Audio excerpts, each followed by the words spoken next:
Pada kesempatan kali ini, kita akan belajar cara menganalisis dan merancang sistem basis data. Kali ini, studi kasusnya kita akan membangun sebuah sistem informasi di Stikom Uyelindo Kupang.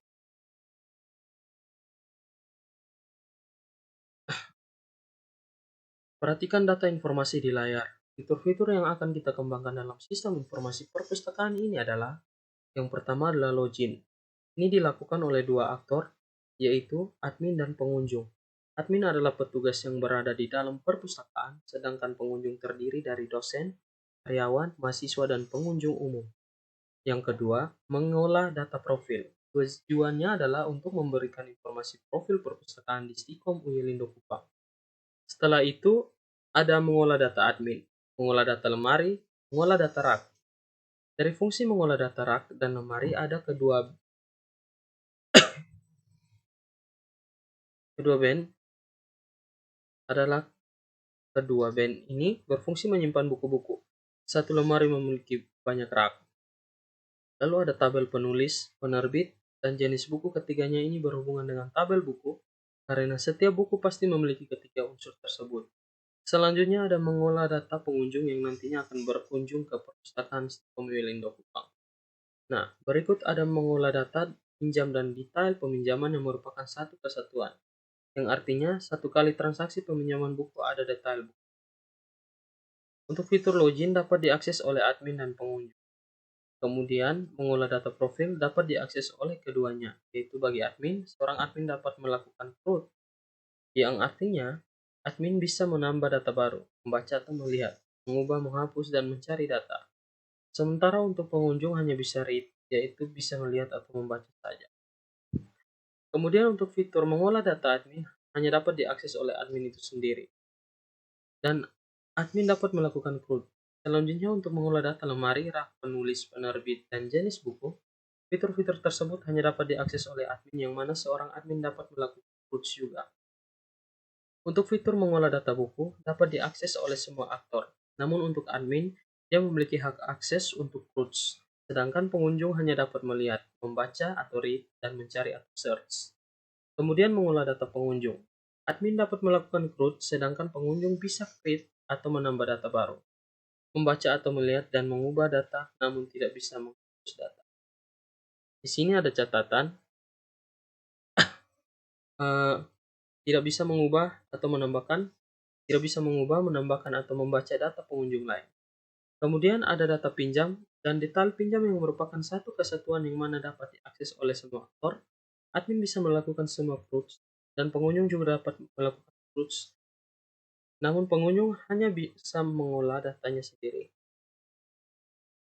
Data peminjaman, ubah dan hapus dibatasi jika datanya sudah diproses. Artinya data sudah divalidasi oleh admin, maka datanya tersebut tidak bisa diubah dan dihapus. Ada beberapa catatan yang perlu kita ketahui.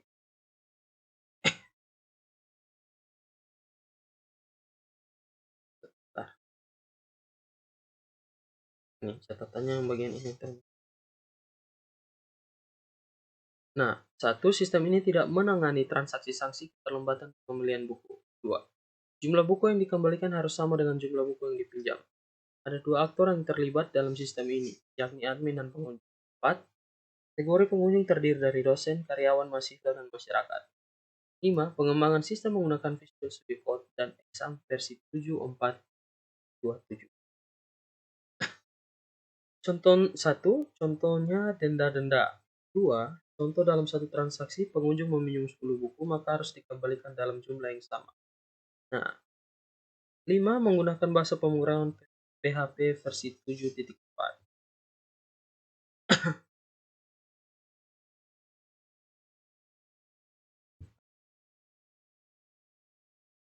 Fungsi-fungsi produk ini dianalisis atau ditentukan berdasarkan permasalahan yang terjadi di perpustakaan Stikom Uyelindo Kupang, yaitu tata letak buku yang tidak diletakkan berdasarkan rak-rak yang sesuai. Kemudian jika ada penambahan lemari atau rak, maka perlunya pendataan ulang kembali. Bagi setiap pengunjung yang datang ke kampus Uyelindo Kupang dan mau melakukan peminjaman dan pengembalian buku, wajib mendata dirinya terlebih dahulu. Kemudian mereka dapat melakukan peminjaman yang di-approve oleh admin. Berdasarkan permasalahan ini, ada kurang lebih 10 tabel yang bisa kita buat. Ini adalah pengembangan sistem yang pertama. Jika kita menambahkan fitur-fitur baru lagi, maka kita akan membutuhkan tabel tambahan. Yang pertama adalah kita membutuhkan tabel admin. Yang ini teman. Tabel admin fungsinya untuk menyimpan data admin. Terdiri dari beberapa atribut, yaitu ID admin dengan tipe data integer, primary key, dan auto increment. Artinya penomoran ID-nya dilakukan secara otomatis oleh MySQL. Nah, kemudian nama dengan tipe data teks. Alasan menggunakan tipe data teks karena nama memiliki jumlah karakter yang tidak sama antara satu dengan yang lain. Sama halnya dengan tempat lahir menggunakan tipe data date. Kemudian alamat, email, telepon, kita menggunakan tipe data teks. Kita memilih tipe data teks pada telepon karena kita harus mengetahui fungsi daripada atribut tersebut. Misalnya, telepon apakah dia terlibat dalam operasi perhitungan atau tidak. Nah, telepon itu seperti string pada umumnya huruf angka. Dan tipe data teks dapat memuat semua angka, huruf, karakter, simbol tertentu. Dan mengapa kita tidak menggunakan varchar? Alasannya karena jumlah karakter dari telepon sendiri bisa berbeda. Ada 12 atau 11, sedangkan varchar harus pada jumlah karakter yang tetap. Contoh NIM ada 8. Password kita menggunakan teks juga karena jumlah karakter orang yang menginputkan bisa berbeda. Sedangkan status kita gunakan tipe data karakter 1 saja. Dengan tujuan untuk memberitahukan status admin apakah admin aktif atau tidak aktif. Kalau aktif dengan nilai 1 dan tidak aktif dengan kode 0. Jika kodenya 0, maka admin tersebut tidak dapat mengakses sistem lagi karena statusnya tidak aktif. Kita lanjut ke tabel yang kedua, yaitu tabel lemari. Tabel lemari terdiri dari dua atribut, yaitu ID lemari dengan tipe data integer, primary key, dan auto increment. Kemudian nama lemari kita gunakan tipe data teks karena jumlah karakternya pasti tidak sama antara satu dan lain. Lanjut, ada tabel rak. Tabel rak ini berdasarkan penjelasan sebelumnya, satu lemari memiliki banyak rak. Oleh karena itu, antar lemari dan rak harus saling berhubungan antara satu dengan yang lain. Di dalam rak terdapat atribut ID rak dengan tipe data integer, merupakan primary key dan auto increment. Nama rak tipe datanya teks. Kemudian ID lemari dengan tipe data integer dan ID lemari kita beri foreign key. Dia berelasi dengan ID lemari yang di atas.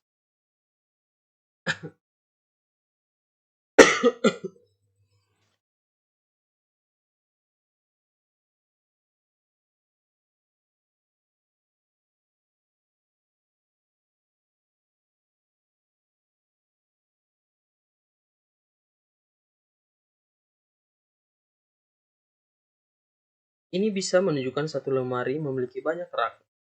ID lemari ini bisa terduplikasi sebanyak jumlah rak yang ada di dalam lemari. Namun lemari hanya ada satu ID. Tidak boleh sama antara satu lemari dan lemari yang lain. Jika ditarik lerasi, maka menunjukkan ID lemari primary key akan berhubungan dengan ID lemari foreign key. Selanjutnya kita membuat tabel penulis.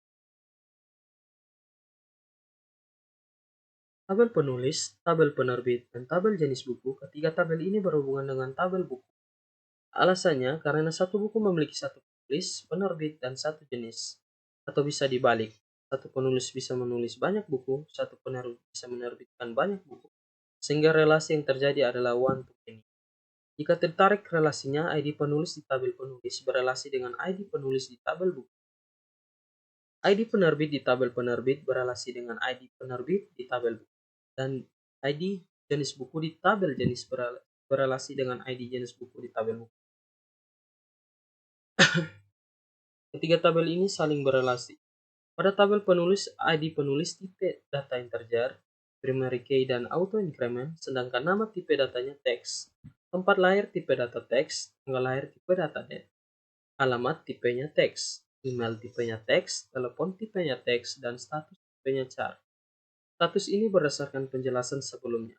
Terdapat pilihan aktif dan tidak aktif. Nah, kemudian ada tabel penerbit terdiri dari ID penerbit dengan tipe data integer.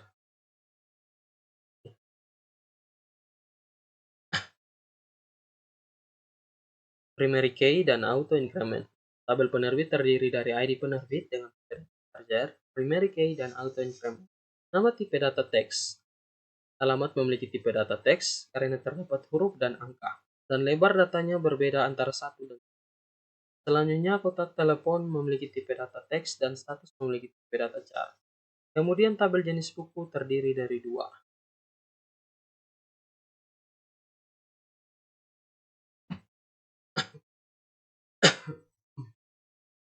yaitu ID, jenis buku tipe data integer, primary key, dan auto increment. Dan nama kita gunakan tipe data teks, contohnya jenis buku komik. Bahasa dan lainnya seperti halnya kalian ke toko buku. Setiap buku dikategorikan dalam lemari sesuai jenis buku. Selanjutnya di tabel buku ID, buku tipe data integer, primary key, dan auto increment. Judul memiliki tipe data teks, alasannya lebar data atau record data antara satu dan lainnya tidak sama. Intisari dengan tipe data teks, alasannya memiliki tipe data teks adalah karena lebar datanya tidak sama dan jumlahnya tak terbatas. Kemudian tahun terbit kita gunakan varchar, jumlah karakter 4, dan menggunakan tipe data varchar karena tidak terlibat dalam operasi produksi. ISBN kita gunakan teks dan null. Kenapa null? Artinya atribut ini datanya boleh kosong. Karena ada buku yang punya ISBN dan ada yang tidak. Jumlah halaman dan jumlah buku, tipe datanya integer. Kemudian ID penulis, ID penerbit, dan ID jenis buku merupakan foreign key dari primary key masing-masing table. Datanya bisa berulang atau duplikasi. Serta status tipe data char kita mewakili dengan satu karakter saja. Selanjutnya kita bahas tentang tabel pengunjung.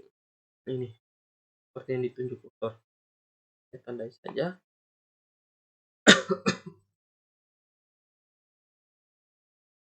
Pada tabel ini, terdiri dari ID pengunjung dengan tipe data integer, primary key, dan auto increment. Nama dengan tipe data teks, tempat lahir tipe data teks, tanggal lahir dengan tipe date, alamat teks, jenis kelamin tipe data varchar dengan jumlah 9, telepon hingga password menggunakan tipe data teks. Nah, untuk tabel pengunjung ini akan berelasi dengan tabel pinjam. Pada tabel pinjam, ID pinjam dengan tipe data integer, primary key, dan auto increment, tanggal pinjam dengan tipe data date, tanggal pengembalian dengan tipe data date, dan null. Kenapa null? Karena saat dipinjam, pertama kali pengunjung menginputkan tanggal pinjam, namun tanggal kembalinya belum diisi. Ketika buku sudah dikembalikan, barulah kita mengupdate data tanggal pengembalian. ID pengunjung tipe data integer dan foreign key karena berelasi dengan ID pengunjung di tabel. Kemudian status tipe data char, statusnya itu bisa mengambil buku, meminjam, mengembalikan, hilang, dan sebagainya. Dan kita wakili dengan simbol-simbol. Kemudian atribut diserahkan tipe data integer. Diserahkan ini maksudnya admin, siapa yang diserahkan dan diterima juga ke siapa. Dan diterima ini memiliki tipe data integer dan null. Jadi saat buku diterima kita tinggal mengupdate datanya. Lalu ada tabel detail.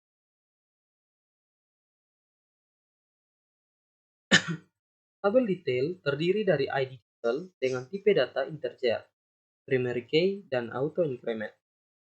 ID pinjam integer dan foreign key berelasi dengan tabel pinjam. ID buku berelasi dengan tabel buku, yang artinya di transaksi peminjaman ini,